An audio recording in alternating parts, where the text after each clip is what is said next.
Hey, how's it going? Welcome back. I'm going to do a contest entry today for Joey Kim over at MiddleLifeCrisisRants. He's doing a contest because he hit 100 subs, so congrats, man. Um, Contest has been up for a while, so he's more than doubled that. But that's well deserved. Um, Good dude. He's into a lot of punk. I can certainly identify with that. Really nice guy.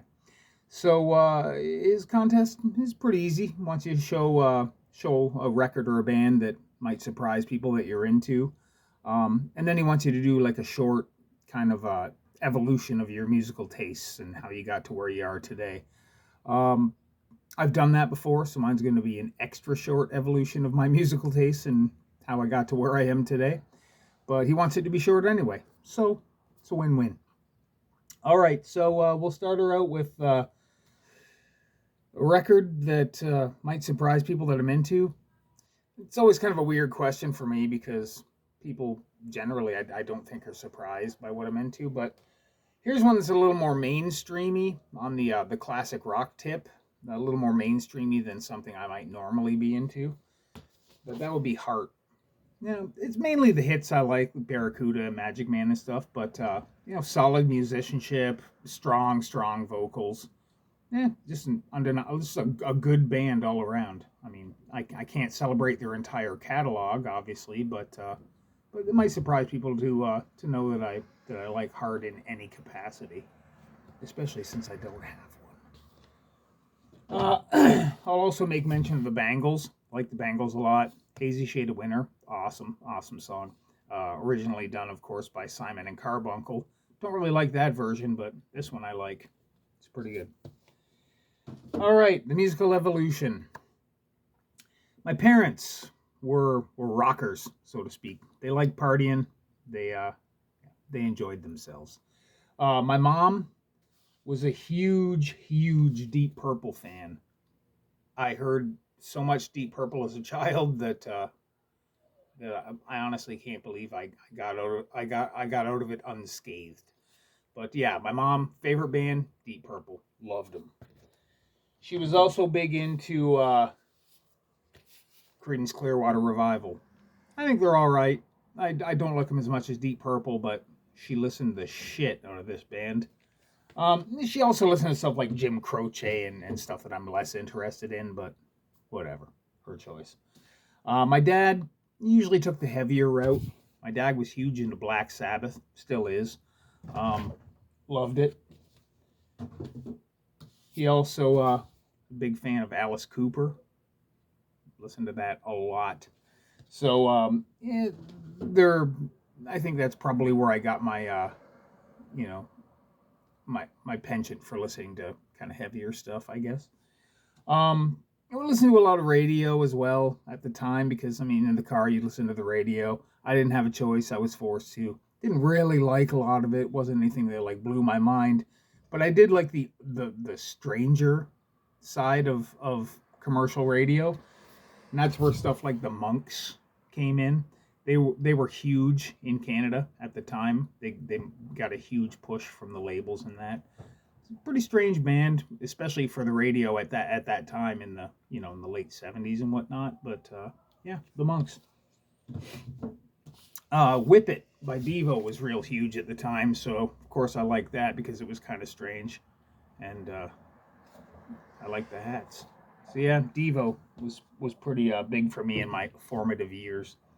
Um, and then my aunt, my dad's sister, started dating a guy who was in kind of a bar rock band. They all wore glasses. They all had facial hair, so the band was called Furface and the Spectacles. My aunt dated the bass player. We went to like an outdoor, little rock thing that they had going on up north in a little town called Meaford, which is not known for anything aside from being the origin of an awesome, 80s Ontario hardcore band called Sons of Ishmael. But we went to this. It was kind of a campground type thing, I guess. There was like a ravine, a little gully, had a stage in the bottom of it, and all the bands played down there. When we got there, I was watching this band play. The singer was very animated. He was rolling around, acting crazy and everything. And I thought, this music is it's interesting, right?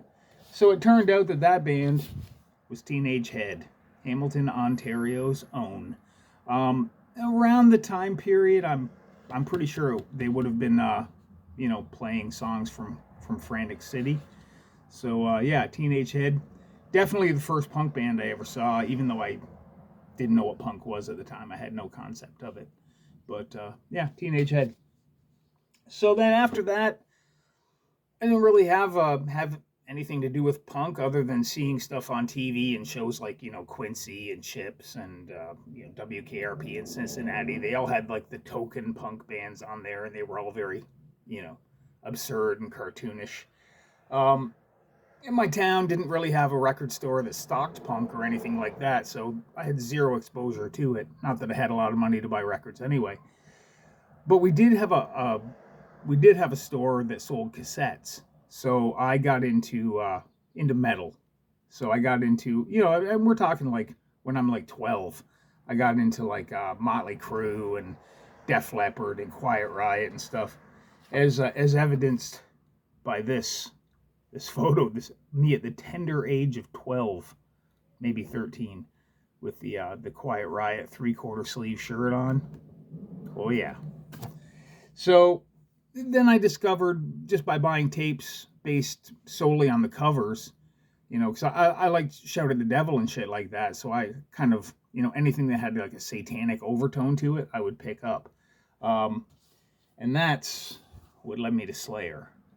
I saw this, I was like, shit, that's pretty crazy looking. And then I played it and I was like, wow. Of course, I had it on cassette. I got the LP maybe a year later when I started getting into records. My parents bought me a record player, but yep, Show No Mercy. That was huge for me. And then, shortly thereafter, I get into Metallica. Then I started going for stuff like Grim Reaper, which I listened the shit out of this. And then this, the Banzai Axe compilation, which kind of blew my mind. All these bands that I had never ever heard of, all, evil in their own way. But I mean, you had like, Gravedigger, Warfare, Venom, Metallica and Slayer, where I was familiar with them already. Trouble, Raven, like, I love this shit. Still like this comp. Yeah, the Banzai Axe comp was huge for me.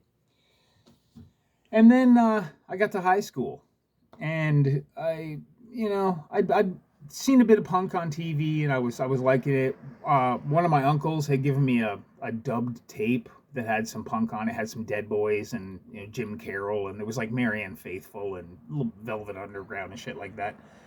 But there was a guy on the bus that I took to school, who was more into like, I guess, new romantic stuff. He was into like Duran Duran and that kind of shit. And he heard that I like punk, so he asked me if I wanted a record because he got it and didn't really like it. So I said, yeah, I'll take a record. What that was the Burning Ambitions, a History of Punk compilation, which has all the heavy hitters. It's got like the Buzzcocks, The Fall, Adverts, Stranglers, Generation X, Dead Kennedys. This was the first time I ever heard Dead Kennedys. All the big popular bands of the time. This is still a great comp, but this is what kicked off my actual preference, my preference leaning towards punk. And then after that, my buddy Seamus and I, we both got into punk at the same time, so we started like hitting up stuff like the Forgotten Rebels, who were semi-local. They're from like Hamilton, but we didn't know that at the time. But the records were everywhere, when we actually got to record stores that stocked this kind of stuff. So yeah, Forgotten Rebels were huge for us. Of course, the Sex Pistols. It's kind of a no-brainer. A guy I went to high school with, a dude by the name of Scott Bogart. He had been into punk before, but then kind of just, decided he liked Rush and Alice Cooper and shit like that more. So he gave me his punk records, and that's where I got exposed to like the Ramones, Plasmatics featuring Bullwinkle on vocals. Then the cable TV had the UKDK documentary. It's got Exploited, fucking Chaos UK, The Business, The Damned were on it. Blew my mind, and that's where I actually got into like heavier shit. Like Chaos UK absolutely melted my brain. But this played all the time on cable TV here in Ontario at least, and that kind of cinched it for me. And then when I would go to London to record stores, obviously as a kid I didn't have much money, but I would buy a lot of comps because you can get more bang for your buck, right?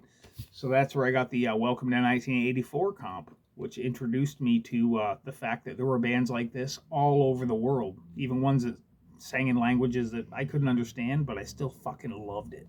And I still love this comp. It's maybe my favorite comp ever. And from there, we get on to the Peace Benefit comp by Our Radical, or put out by Our Radical Records. Also a fantastic international, compilation. And Pussheads, Cleanse the Bacteria, blew my mind. So many good bands on here. Instigators, 7 Seconds, Corrosion of Conformity, Poison Idea, Genocide Express. Everything on here is great. And I was like, yeah, I knew where I was going from there.